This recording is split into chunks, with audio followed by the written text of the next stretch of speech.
Hey, what's up everybody? Welcome to Rules of Engagement. This is the StarCraft 2 analysis show where I, your host, Nick Axavranish, goes over professional and a couple times amateur games and kind of analyze the content, look at tactics to use, build orders to use, and go over how you can use those tactics and build orders back at home when you play the game yourself. It's a daily show, every day, Monday through Thursday, starting at 5 p.m. Eastern, and every day we have a unique theme of the day. So Mondays, we have Talking Tactics. That's where I look at professional level games and break down their play, more specifically the general strategic tactics and concepts they use, and how you can apply those concepts in your play. Every Tuesday, we do Developing Fundamentals. That's where I go over the very fundamental and building blocks of StarCraft 2. It's a great show if you want to kind of explain the depth and really let people know about your hobby of StarCraft 2. You can show it to your friends, your parents, your girlfriend, etc. Wednesday is Mechanics of the Bizarre.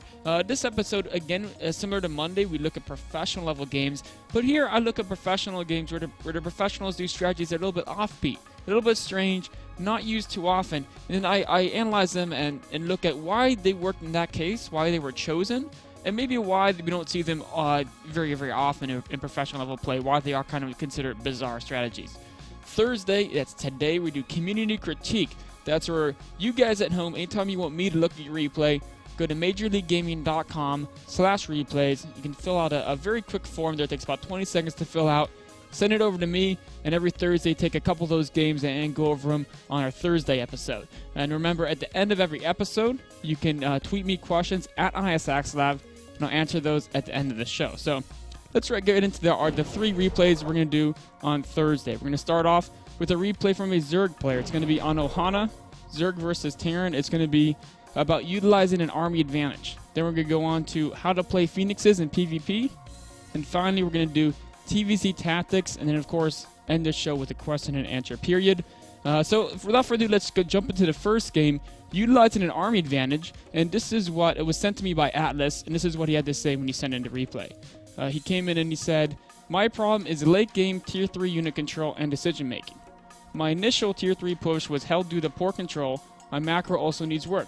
I don't think I should be able to make 7 ultras and still have gas bank." So we're going to take a look at a couple different things from this replay. We're going to talk about first, streamlining the opening.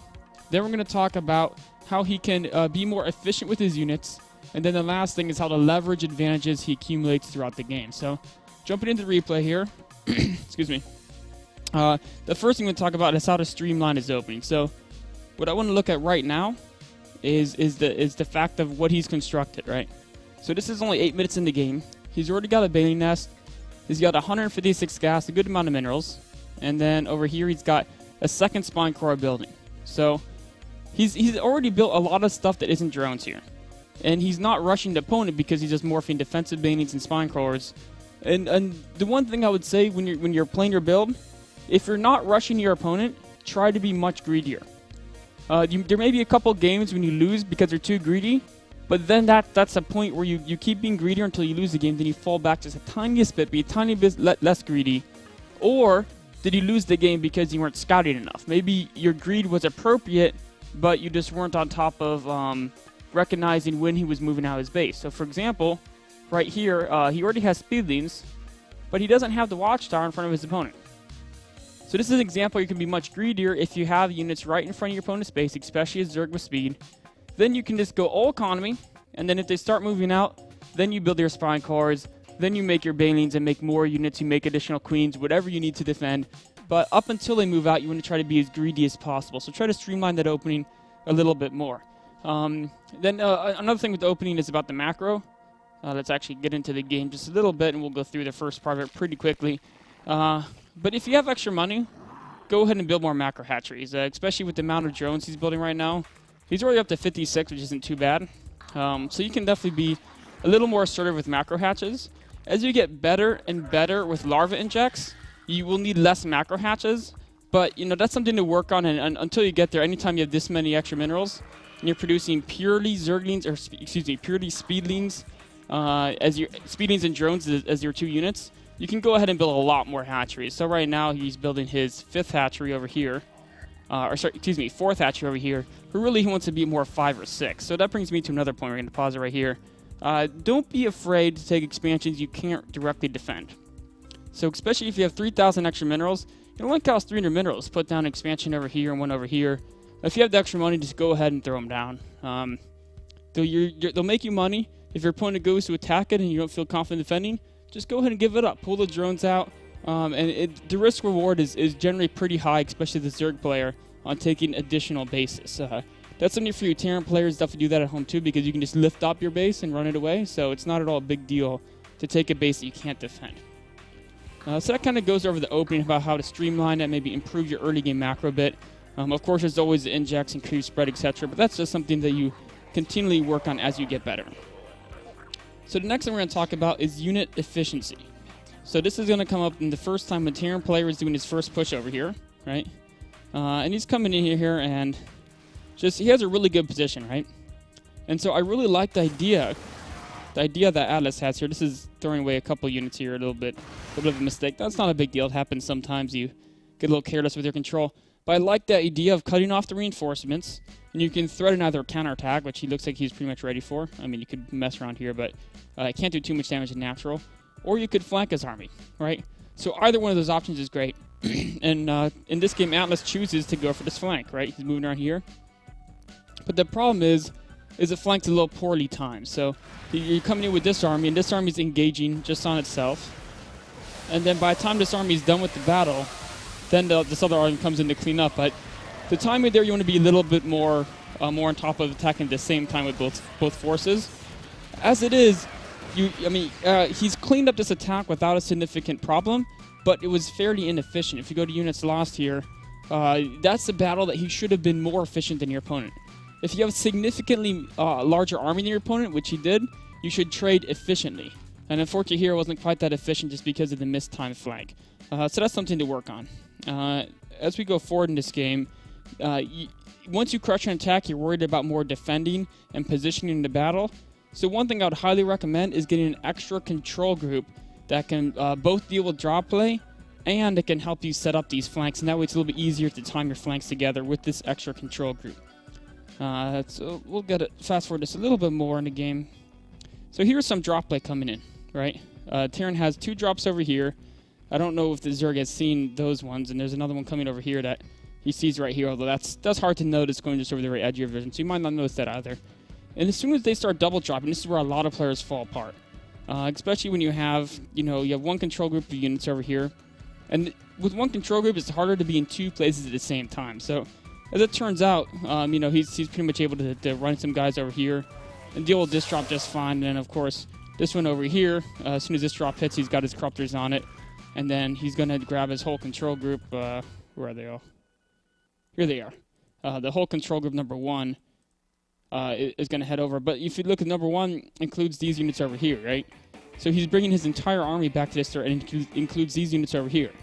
So it was a good job of spreading out units, but then as soon as he responds to a drop of those control groups, they all converge on one location.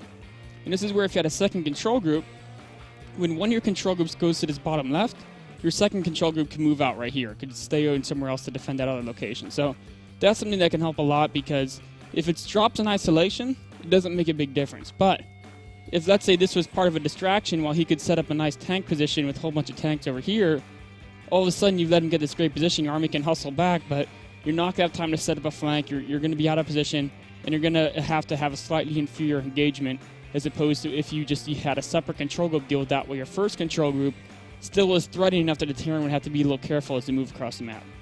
So it's nice to have a second control group. In fact, let's actually jump into OHANA and talk about ways you can position your army when you're worried about drops or Terran advancements across the map. So let's say you have your main army. We're going to mark with a square. And let's say you want to keep your main army over here. And I'm assuming you're on about 4 bases at this point. So you've got, let me erase this. You've got, this is going to be a base over here you've got. And then you're going to have a base over here. Base over here. Base over here. Actually, let's say you have 5 bases. Because 5 is better than 4, right? Everyone wants to have more bases. Let's say you have all these types of bases over here. And your main army right here, it should only cover a couple locations. So you should be able to cover this area here. You should be able to cover this area here, and from drops. Even I guess you could theoretically cover your main too.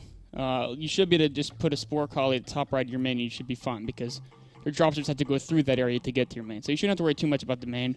Maybe a single Spore Crawler right here, and you should be all set. So that's where your main army should be. Now, you should also have a second army. And your second army, you're going to keep maybe right about here. We're going to make this a little bit smaller army. And what this army can do is it can cover drops over here. Boom, and then boom. And when you hotkey these armies, I suggest putting, you have some infestors. Well, let's say the bulk of your infestors, the bulk of your speedlings, and the bulk of your banelings in control group number 1. That's the yellow dot. A couple of each in control group number 2, maybe a few banelings, a few infestors, and then maybe like 20 speedlings in control group number 2. And then control group number 3 can be all your infestors that are also, like, they're also in your control groups 1 and 2, but then they're also in 3. So when it comes to direct engagement, you can control those separately. When it comes to moving your army around a map, you can control them just with the 1 and 2 groups. So I would recommend doing that. Or even you could just have your infestors in 3 and not have them in 1 or 2, and just not even worry about having any infestors in your anti-drop control group, or maybe just putting 1 in there or something like that to help deal with those drops. And then the question is when you split up this army, how do you react when your opponent starts moving across the map at you? So let's say your opponent is moving, you're going to attack along a certain number of paths, right? So let's say, we'll just put the opponent as green. Let's say they're coming down this path, right? So this is going to be your opponent. Then what you do is you grab your main group stays where it is, and your second group can just run around. Your second group can run around this way. And all of a sudden you have a nice flank set up. And as long as you have, especially with Zerg, you have creep spread, so you can kind of see them coming out. If you don't have creep spread, you should have a little a skirmish line of speedlings across the map. So you have a little bit of a warning time, and your units are fast, so at least your speedlings can get it in time to flank the army pretty readily as long as you're pretty quick on reacting. And then, of course, if they're heading down the other way, they're coming down this way. In this case, you want to have your second control group kind of stay where it is and guard the high ground. And your main control group can kind of come through here and flank from that way, or even from multiple angles. They get hit from multiple angles there, or a second control group just kind of hangs out over here. And that way you can always set up great flanks. You can deal with drop play very well. No matter what, you're ready for your opponent, whatever angle they hit you. And the other important thing is you always have units close to any place they could drop it. This is something I recommend as Protoss too, although Protoss, you probably don't want to really flank Terran armies, but at least you can respond to drops very quickly by sending that anti-drop control group.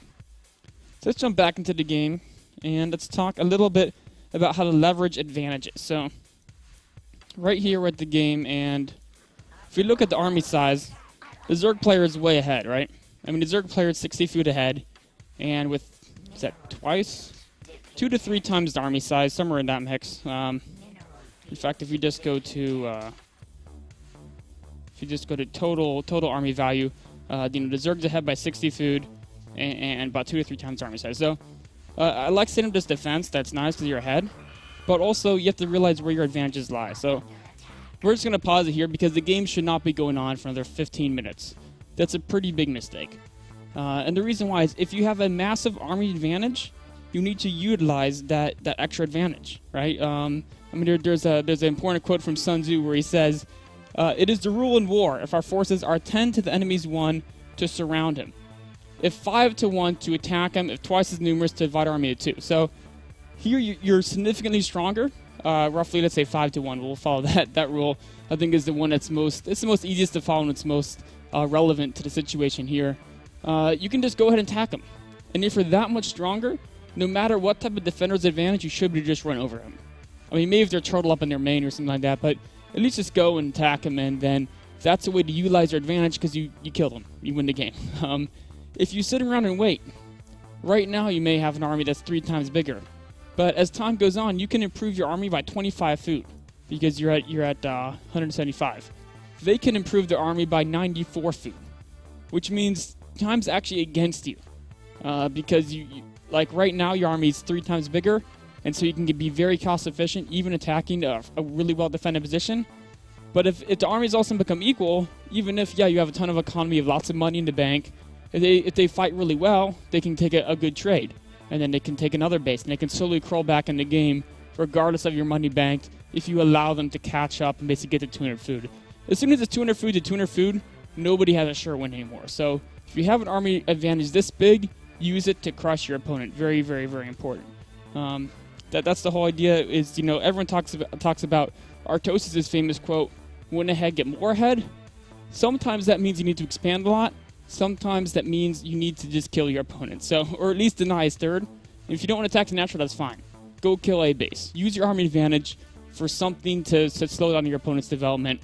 You can go kill his third base and be totally game over right at that moment. So you really want to use your army advantages, and that's the point. I mean, if we bring back up that unit description he sent me, well, this is going under leveraging advantages. So you be a little more efficient with your units by setting up good flanks, and then leveraging your advantage by once you set up a good flank and crush your army, follow it up with denying the base. So he says, my macro also needs work. I don't think I should be able to make 7 ultras and still have gas banks. That's not a macro problem. That's an army usage problem. Because what happened is he gets stuck into food and he sits there doing nothing for so long, letting his opponent get back into the game. So you should be using that army before you get that much money banked, unless you don't actually have an army advantage. But in this case, he was so far ahead. Just go there, kill the opponent, take him out of the game before they can become a greater threat. So we're going to take a quick break, then we're going to be on to our next game, which is going to be a Protoss Meteor, talking about how to deal with Phoenixes.